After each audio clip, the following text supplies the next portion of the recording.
पिछले एग्जाम की तुलना में जो कट ऑफ है सी एग्जाम की वो हाई गई है मेरे भाई।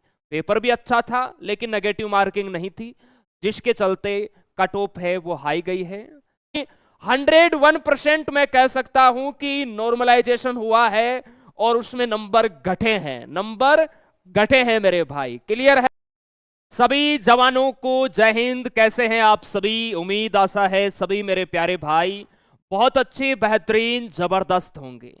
आज का वीडियो आप सभी के लिए बहुत इंपॉर्टेंट है। अभी कुछ ही दिन पहले आपने आर्मी भर्ती 2025 का सी एग्जाम दिया था, जिसके रिजल्ट भी आ चुके हैं और पहले फेज के फिजिकल स्टार्ट हो चुके हैं। बहुत सारे जवान असमंजस की स्थिति में थे कि सर हमारा पेपर में वाकई में बहुत अच्छा स्कोर था लेकिन हमारा सी एग्जाम है वो नहीं निकल पाया है, क्योंकि इस बार पिछले एग्जाम की तुलना में जो कट ऑफ है सी एग्जाम की वो हाई गई है मेरे भाई। पेपर भी अच्छा था लेकिन नेगेटिव मार्किंग नहीं थी, जिसके चलते कट ऑफ है वो हाई गई है।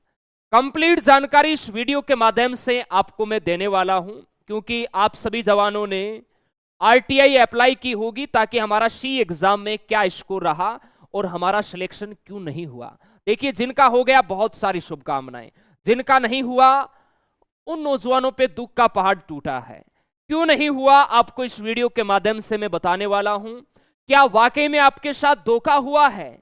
अभी आपको पता चलेगा मेरे भाई कि धोखा हुआ है या नहीं। तो चलिए मेरे भाई शुरू करते हैं। और देखिए, जिन्होंने आरटीआई अप्लाई की है आर्मी की ओर से रिप्लाई आना स्टार्ट हो गया है। क्लियर है? जिनकी भी आरटीआई का रिप्लाई आ रहा है जरूर आर्मी स्टडी के हेल्पलाइन नंबर पे भेजे। अभी मैं उस जवान की आरटीआई दिखा रहा हूं जिसका वाकई में पेपर में बहुत अच्छा स्कोर था लेकिन फिर भी उसका सी एग्जाम नहीं निकल पाया। ये पुणे एआरओ का जवान है। 2 जुलाई 4th शिफ्ट में इसका एग्जाम था और ध्यान रखना इसने 27 जुलाई को आरटीआई अप्लाई की थी और कल रात को ही इसकी आरटीआई का रिप्लाई, यानी 15 से 20 दिन के अंदर आरटीआई का रिप्लाई है वो आ जाता है। आपके भी अगर 15 से 20 दिन हो गए हैं तो आप चेक करते रहिए, बहुत जल्द आपको मैसेज मिलेगा, टेक्स्ट मैसेज आएगा और उसके बाद आप आरटीआई अपनी चेक कर पाओगे कि आपके सी एग्जाम में कितने नंबर आए हैं। क्लियर है मेरे भाई? एकदम सर क्लियर है। आर्मी को यह आरटीआई 3 अगस्त 2025 को मिलती है और आर्मी इस पर एक्शन लेती है 11, यानी कल की ही तारीख है। 11 अगस्त को मेरे भाई इस जवान की आरटीआई का रिप्लाई आर्मी देती है और इसने 2 प्रश्न पूछे थे। प्रश्न एक था कि मेरे रोल नंबर के आधार पर मुझे कितने अंक प्राप्त हुए हैं। रोल नंबर हमने यहां पर हटा रखे हैं क्योंकि किसी की भी ऑफिशियल जानकारी देना अलाउड नहीं होता। इस जवान को बताया गया है कि आपके पेपर में कुल अंक है वो 69.077 आपको प्राप्त हुआ है। भाई साहब, एक प्रश्न होता है 2 नंबर का, अब इसके 69 नंबर कैसे बैठे? नेगेटिव मार्किंग तो थी नहीं, इसका मतलब इसके पेपर में नॉर्मलाइजेशन हुआ है। यानी इस बच्चे के इसके अकॉर्डिंग प्रश्न हम देखें तो मेरे भाई लगभग आपके 34 क्वेश्चन है वो ठीक बैठ रहे हैं। लेकिन इस जवान से हमारी बात हुई, इसका यह कहना था कि इसने घर से वापस आके अपने क्वेश्चन चेक किए थे, 38 से 40 क्वेश्चन इसके ठीक बैठ रहे थे।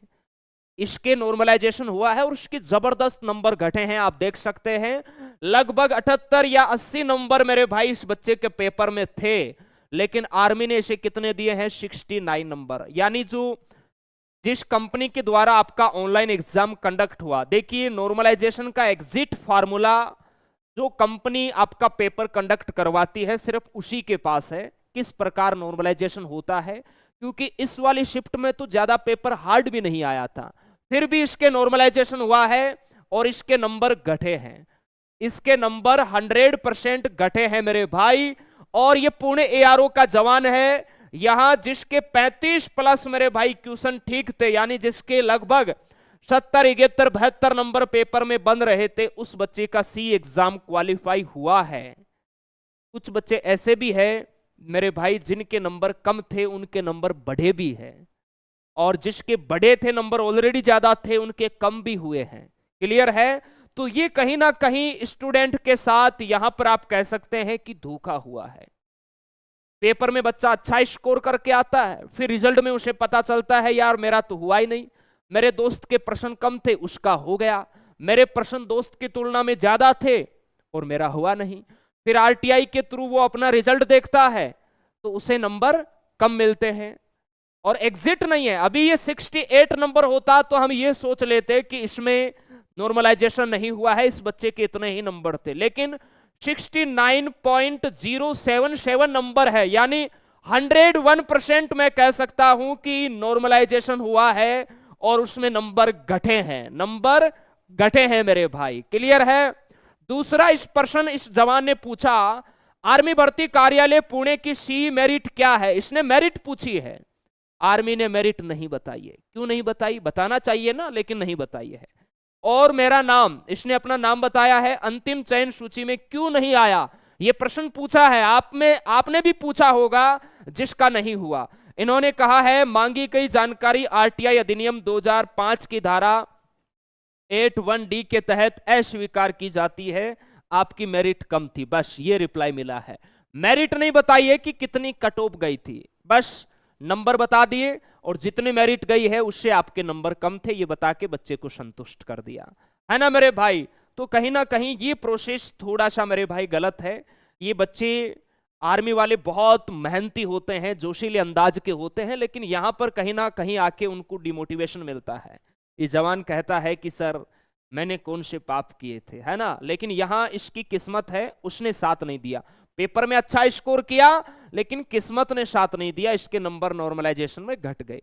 एसएससी वगैरह में भी नंबर घटते हैं बढ़ते हैं, आपने देखा होगा।